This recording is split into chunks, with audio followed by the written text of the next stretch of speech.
प्यारे बच्चों, सुप्रभात। आज हम हिम्मत कविता के बारे में पढ़ेंगे।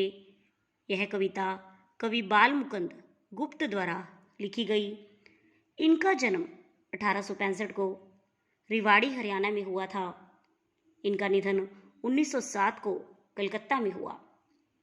शिव शंभू के चिट्ठे और उर्दू बीवी के नाम चिट्ठी इनकी प्रमुख रचनाएं हैं।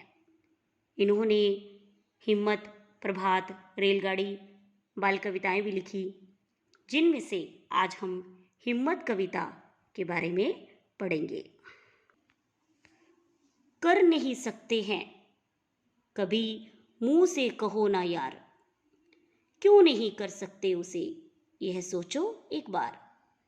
कर सकते हैं दूसरे 5 जने जो कार, उसके करने में भला तुम ही क्यों लाचार। हो मत हो पर दीजिए हिम्मत कभी ना हार, नहीं बने एक बार तो कीजिए 100 बार। कार अर्थात कार्य या काम, लाचार अर्थात मजबूर।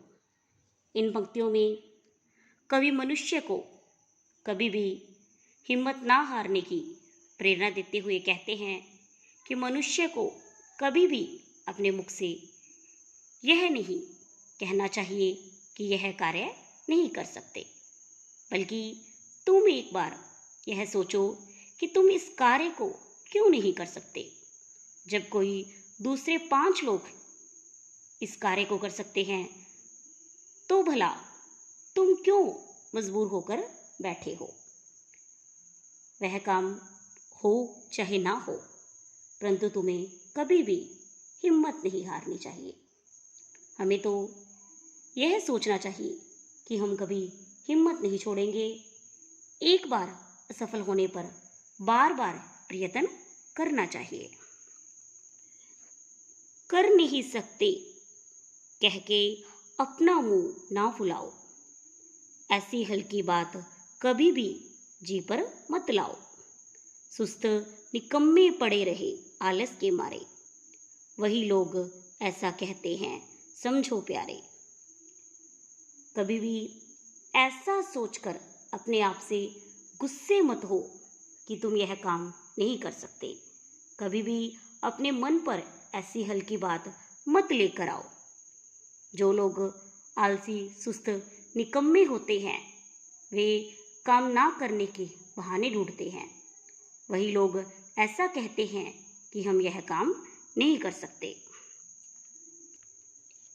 देखो उनके लक्षण जो ऐसा बकते हैं, फिर कैसे कहते हो कुछ नहीं कर सकते हैं।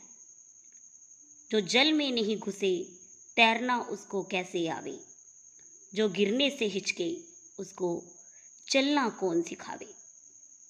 जल में उतर तैरना सीखो, दौड़ो सीखो चाल, निश्चय कर सकते हैं कहकर सदा रहो खुशहाल।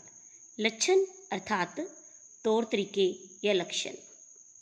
तुम उन लोगों के लक्षण, तौर तरीके देखो जो कहते हैं कि यह काम नहीं कर सकते, परंतु तुम उस तरह नहीं हो।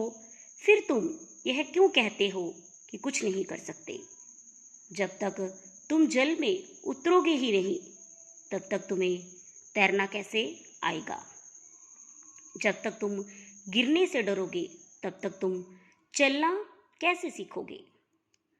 जल में उतरो, तैरना सीखो, गिरने के डर को निकाल कर चलना सीखो, दौड़ना सीखो।